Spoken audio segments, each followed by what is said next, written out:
Right, welcome to yet another exclusive of lero shegena kuba yanjawulo mukko erina Mbale Express TV erina Mosan Media kwegamba agenda kuba yanjawulo mukko. So yeah, welcome to yet another edition of Mosan Media Mbale Express TV. Lero tugenda kuba twogera lulimi lulala mukko, lulimi lwa Nnongo, lwa Parte, lwa Kibaala, tugenda okubanga tukozesa nnyo olunaku olwaleero.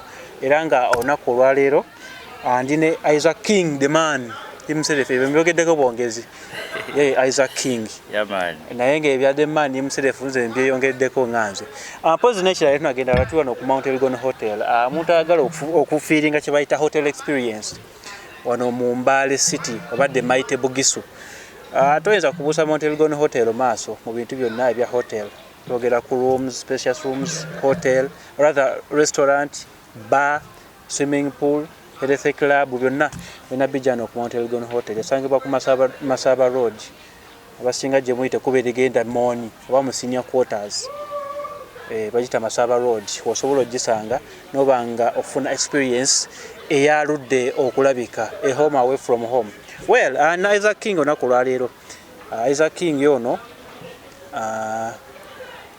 kumwogerako akatono nze nganze ngenda tugenda kuba twogera ndowooza zaffe, ngenda kuba ndowooza zange. Izak King ono oyinza okugamba nti he was born in COVID-19. He was officially born in COVID-19. Ekyakiwakanya gw'omanyi nze mpa ndowooza yange. He was born in COVID-19 era kyemmanyi ndowooza be bantu abafuna mu COVID-19 nga bwe yajja tebadda mabega kuba COVID-19 eyo sebo bana abantu baana bano bakola ekintu so yali ebbaala yokanga ekola mu Mbale nga bana babeera misinzo bonga bakola sebo abatandika is a Sunday nga Parte ekwata Izak King be baleeteza is a Sunday paka kati era nyizo gamba nti yazaalibwa in fact balongo Izak King yazaalibwa ne is a Sunday. Yes. So muntu akubye ekintu kyebambi mu ngeri enjawulo n'asinga n'abo abakirimu before COVID. Abali ba MC abakikuba before COVID. Kitibwa kya Mukama. Abali bakolera ku gundi ku chupa z'omwenge. Mwenze njogera amazima. Mazima galinzisa. Bali bakolera chupa za mwenge. Chupa za mwenge. Akazanyo katika kibuka nnyo. Nga mulimu waliwo yangama loba MC Mabaala nga yo mulimu gwe oluyingira nga akwata disposable. Agenda ku buli table asanga abagagga be nga banya n'ababongako n'ayiwamu neyeyongerayo kati bwe gwamu n'agenda ku table endala bwe bakola ebintu ebyo naye regardless we move.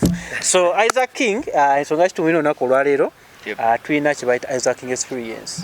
COVID-19 kuva mu 2020 katugambe mpaka kati akifunyeemu sondooza awulidde nga abadde fit okuba nti asiima abo abamuwagidde.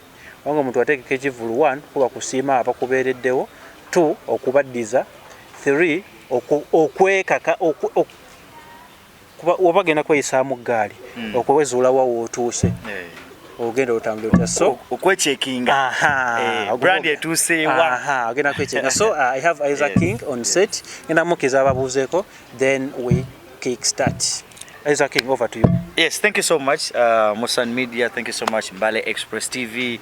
I'm very excited okubeera wano for the first time. Mwebale nnyo okunkyazaako, mwebale nnyo content n'omulimu gw'amaanyi gwe mukoze. Amiina. Ekibuga mukikoleredde ddala emirimu abasinga gye baali batya, gye baali balowooza nti nno bino ebintu tulina kulinda bannaffe baveeri balyoke batukole ki batukolere bino ebintu. Thank you so much. Omulimu gubadde gw'amaanyi nnyo. I'm excited to be here for the first time. Era abalabi abali abatulaba mbabuuzaako nti nno how are you today? Mwebale kutuninga. I think it was Izak King weyanjulenga Izak King owaddala. Yes. Atale no Mount Elgon Hotel. Izak King was snap. Ladies and gentlemen, my name is Izak King Host Anyumisa Parte aka Mr. Mwofire, Mr. Wololo, Mr. Nyaganye, Mr. Nyaluleta, agamba yasambwa kitibwa kya Mukama byonna gwamanyi. Ntutegete Izak King owaddala atali owakoki byonna gwamanyi akoke kasembayo byonna gwamanyi. Izak King, briefly, endongo jiyingira otya? Endongo njiyingira nga asaaga mu kulaba nti nali ndudde mu bulamu bwa Parte ne tulaba nga ate covid yetusazeeko tetukyachakala tetukyafuluma nze nga by the way mbadde mukyakaze mulungi mbadde mukyakaze mulungi but then nebaza Katonda nti mu kukyakala okungi ate nafunamu amagezi mangi agayinza okuleeta ebintu ebyenjawulo ate mu kibuga ekyaffe nafunako omukisa nti most of the times after primary school nava mu Mbale n'engenda e Kampala. So nafuna omukisa ogulaba ebintu bingi getting exposed to very many things. Bwe twadde waka mu lockdown ekintu nekinzijira out of the very many things I had seen waliwo omulembe gwa branch parties. Yes. Awo Izak King wava nze yasokera ddala okwetikka night neŋŋamba nti nze host wa kino ekintu tugenda kizimba from scratch. Era nebaza buli avaayo okutuwagira nenga nze yasooka okukola branch parties mu Mbale era abantu bakyagala nnyo misana ttuku nga tukyakala kyere mu lockdown wadde mwalimuko okuzoganya nenga Izak King ava mu branch parties ava mu lockdown oyo kati yali Izak King host then ne wajja ate Izak King MC bali babiri banjawulo naye kati ate ngwa as time goes nagenda nenchifusing kati I have 2 in 1. Oh, I can do. Yasoka Izak King host. Yes, Izak King host. Izak King MC. Naye naayingiramu. Wagenda okuyingira business y'okwe MC ngeno Mbale nga already betugamba nti abaliwo bakabejja ba MC ngwano mu kibuga of course ya habu ya Bugisi yonna. Waliwo abasajja ab'amaanyi. Waliwo abasajja awo. Twizemu katono wasanga otya business y'okwe MC nga mulimu de bakabejja baamu. I think kyava ku art omanyi ba MCs apparently batuyita hype artists. So buli muntu yenna are expressing themselves to the people. Ekintu enofene ngejo joyagala abantu bakirabe. There's a way you always want your things to be done. Kati nze okufuka MC oba okusangawo bakabejja baawo saatunulira nnyo ku baliwo funny how saabatunulira nnyo. However mukutandika Easy Sunday naina concept eya branch ngate nina engeri gyenjagala kibeere mu mwaso g'abantu. Mukutandika eyo night twatandika ne musajja wange MC Cross, big up on yourself. Ye yali MC eke yaliwo yalinga official MC wa Club Eltanja before lockdown. So mukudda bwe twakomyawo era ne tumuyita of course because zena janga host without being an MC but nga muli ati wange gwendeeta because twa organizing a videography team ngeina ekintu kyereta mu ngeri gyenjagala bakireetemu but DJs betwali tuleeta nga nabo ba delivering mu ngeri gyenali njagala bakidelivering neba MCs because Cross yaliwo yekka but then you have over 3 DJs so it can't be one human being hyping all of them. So kati bana abalala betwaleetanga outsourcing nga yes bakola bulungi bamanyi kye bakola but nze ng'omuntu nga mulimu tachi ebulamu. Yes, nina ekintu kyenjagala okuleeta mu Mbale already tulese kati tulese pate kafaanana bulungi. Organization is good, videography, MCing is good but I felt like I could do better. I felt like I could do better judging from the history of back in the day university high school. Naliko ne DJ nze sebo wow ebyaddala DJ Izak King ate kata nali neeyita Izak Pro nebyadda bya high school naye bano ba DJ abakozesanga computer so PC DJ virtual DJ ebyo bintu ebitwe but then after I think namala nembita so after lockdown nali mpuliranga kizibu nnyo okuddamu okufuuka DJ because okufuuka DJ bakulabe mu bantu olina okubanga omanyi okozesa turntables ekintu kye nali simanyi ng'okyali mabega kwana kati nendaba nga ate okuyiga ebya turntable it is going to take me longer okubanga bana abantu ba delivering a chenjagala nengano let me talk to them so I started delivering it in a way that I felt like I needed them to know what I am seeing. I felt like I needed to bring in waliwo art omupya gwe naleta mu MCing ate abantu ne bakyagala. How was the reception? In the beginning it was not so good. In the beginning it was not so good because of sijja kugamba nti nali mulungi nange nali simalayo nange nali siri mulungi nnyo. Yes but because I had an idea of what I was doing and whatever I was doing nali nkyagala I gave it almost all my all. The passion was there. So yes nagenda nkula slowly okula eddoboozi okula ebigambo okula punchlines okula hooks nobanga ogenda okula mu kazannyo bwentyo bwe nagenda nga ngenda. That was the beginning, teyali nyangu. How has been the experience associating with these MCs be wasangawo n'okuba nti abamu kati lukakase n'okuba nti you surpass them? The experience has been a little tight. Nti mu kusooka I think tera nnyo okwogera buli gye ngenda nti bw'ojja mu industry obanga azze mu ssomero erya boarding. When you come to a boarding school ogenda sangawo bakabejja baawo. Kati bakabejja baawo gwe wobozze bagenda kwagala okumanya omukulu ono alina suitcase kikaaki, azze nangatto kikaaki, obuliri bwe bufaanana butya, alina amasuuka, alina bulangiti ye oba alina kaddove, kintuntu bwe kityo. So I feel like banchekinga nnyo. Banchekinga nnyo. N'obalaga nti oli solid. We ngambira nti banchekinga nnyo is I received a lot of criticism from them. Mulimu abamu bemanyi, but of course so abogera. We are already past that. So yes, criticism yaliwo nga bagamba no ati kati avuddewa nasobola nange no wendi wano nina nange gwenda banga yakajja nenga azze kintu ntubwe so yes kyali wekito, but then bagenda eventually the art tells it all. The art tells it all. Ogenda okula, they keep appreciating you until they now say okay omusajja kati atuuse. Utanjia, I think those are wovira ddala. Abantu okutuka okumanya. Of course nange criticism nazirabanga ga Izak blah blah, of course twazirabanga. So idea of I think those wasinga kwa ipinga nnyo gundi is a Sunday. Idea is a Sunday vawa. The idea is a Sunday.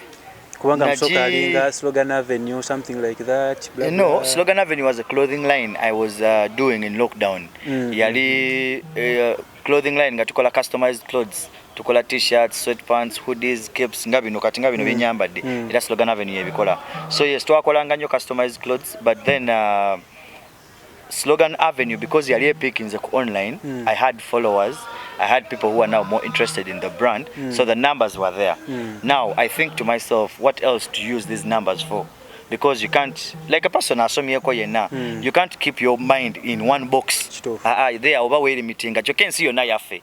If it was meant to be kept in one box, singa batuzalira mu mbale tetuva mu mbale tukalo kafe okitegeera. So the brain showed me nti why don't you use these numbers for something else? The something else I was rather good at, instead of doing customized clothes, was going for parties. Okitegeera. Going for parties nengamba no, why don't we do something that looks like these South African guys? Because the South Africa babeera ku internet ennyo mu time eyo bali batandise okukola branch parties balina akokunywa bali bakaita savannah. Kati nga bakuba amapiano nga bebazina ne bu savannah drink biki nga benyuma nga obirabira ddala ku internet noga bano nga vibes z'amaanyi ekitegeera. So in my head and thinking out of the box nengamba no, I have friends who go to the parties, I have numbers at Slogan Avenue. Now, why don't I try to talk to this Jeff man and we try to bring something like this in Mbale? Jeff namusabe week says, Billy, nemugamba mukama wange nina akantu kafaanana bwe kati nembadde nsaba tukakolere weeks 2 kasitakagaana ngatukata. Jeff nangambe weeks 2 okakasa tugezese, but if it all goes well naye nga Sunday esooka yatulaga nti blood weeks 2 wasaba ntono. So our branch party weva is a Sunday weva nti twakirabe eyo mu South Africa netugamba our city deserves something like this. Abantu balina ennyonta y'endongo. Abantu nga balina ennyonta y'endongo mu lockdown abantu bali tebachakala. So bwe twalanga mikwano gyaffe abalaba ne bajja. Sunday yasooka yatulagirawo nti blood tetugenda kuva wano buli Sunday tujja. Yeah man. Gundi ekwata. What comes into your mind okuba nti of an idea kubanga nsobira ndoza gundi eyo yatukesera nga esinga kanchoketiga esinga okuyimirizawo club nga esinga okuba ne numbers in all. What was checha kuli mulimu like chiwa feeling agamba nti oles idea esinze okuba nti ekolera ekifo gyewayitange esaaga? Nawulira bulungi, it was a very great feeling, but then yampa challenges nyingi because it introduced me to a new life. Wali just nali mudigize nga negendera ne sente zange ne nechakalira naye kati now you're responsible for very many things. Okwasaganya ba DJ, okwasaganya ba MC, okwasaganya ba digize buli omai na kyayagalo wayi gwe host to watch. So it was really challenging. Mukutandika natandika ng'ekisaaga naye ate ne kigenda ne kinzimbako akayumba ne kikusinga obunene ne kinsinga obunene nefunamu n'emikwano emingi ate nefunamu ate n'abalabe bangi kale kyanchallenginga nnyo mu kutandikawo. The first 1 and 2 years were not easy. They were not easy. Nali saamanyira nnyo byakugamba nti buli Sunday nina okugenda out regardless of the fact that nali mudigize but now kati kifuuse responsibility. So byali bingi. It was a lot of things. Accidents are happening. Someone has fought in the bar. They have to look for you, the host. Blood. Tebyali byangu. I can say it wasn't easy. But regardless we move. We move. We move. At this point, tulina kati omugole as we talk, and that is Izak King Xperience. The idea, first of all. The idea. Izak King Xperience eva mu the fact that okimanyi nga abayimbi balina association, ba DJ nabo balina zi association, naye ba MCs bali awo. Yeah, by the way, yes. Ate weewunye nno nagenda tekola research nga ate ba MCs b'emikolo bano kwanjula wedding ate bali organized okusinga ba hype men okusinga abakola ku zi promotion okusinga ne ngamba naye nze ng'omuntu yatandika nga host nfunyeemu I've elevated from just being a host. I am now an MC. I am now an MC who is appreciated by the people. So what can I do about the growth of this industry? Ne ngamba I need to do something called the Izak King Xperience nga eli around the culture of MCs and DJs, because when you find an MC you have to find a DJ. Yes. When you find a DJ you have to find an MC. It is in rare places osanga DJ nga MC. Oba nosanga nga DJ akuba bukubi nga talina MC. Ate olaka tinena kuzinene mu corporate world nera bagala MC naye aba hyping emuko. So yes, nengamba no, I think I need to create a world where a DJ of Mbale knows an MC from Jinja, where a DJ from Jinja knows an MC from Busia Malaba, a DJ from Busia Malaba knows an MC from Soroti Kumi, because they bemanya abana n'okubanga bemanyi nga just amanyiri nya naye nga talabangako ati wa munne tamuwa kitiibwa tamufaako just amulaba bulabi. So yes, nengamba no, I need to create a culture that is going to unite these two people, that is going to start a generation. Naffe twemanye, naffe tubeere free to express ourselves mu ngeri ng'omanyi nti MC gundi ayogera wati MC gundi ngaba DJ oganti DJ gundi alina style obweti DJ gundi alina style obweti kintu tubwekito, basically just creating a culture of movement. Kankuze ku katono. Yes. Wabaddeko mu gundi yokalyayo yonna eyobwadde bukyanga otandika okubeera full gundi Host Anyumisa Parte. Yes. Nga gundi obweri. What has been the best experience you've ever had? The best experience I've had quite many. But I think I'll reflect on just a couple of them. I think one of the best I have had is being at the 3 days nkubye festivals nganya. So I think those have been my best experiences. Eyasokera ddala yali ku Elgon Festival. Standing at the Elgon Festival stage enengeri gye yampa confidence. Nengamba man, I'm in front of all these guys. Bump at the time buli kyemba gamba kyebaddamu nentegera nti kitegeeza siri wa bulijjo. Then I think the other experience eyancha mulenyo yali ya nyegenyege. Nakubako stage ya nyegenyege twalina musajja wange DJ Jeff last born. Twakuba nyegenyege nga crowd abasinga bazungu nenga ate weewunye nga buli kyemba gamba okuddamu kyebaddamu natya nga bakufiiringa nengamba why kiki kino era mbadde bizoleme kwogera ku gundi ya nyegenyege nti pozi ne Papa Parte Douglas musajja wange oyo nnyo Douglas Lwanga naye Papa Parte atera okumpaamu. And I think some of the experiences I've had, well, aside the bar expressions and everyone chanting back, I think those are some of them. Back to Izak King Xperience, walina press conference, of course, to officiate the event that is happening. After nalabyeko gundi vabo gundi egenda maaso.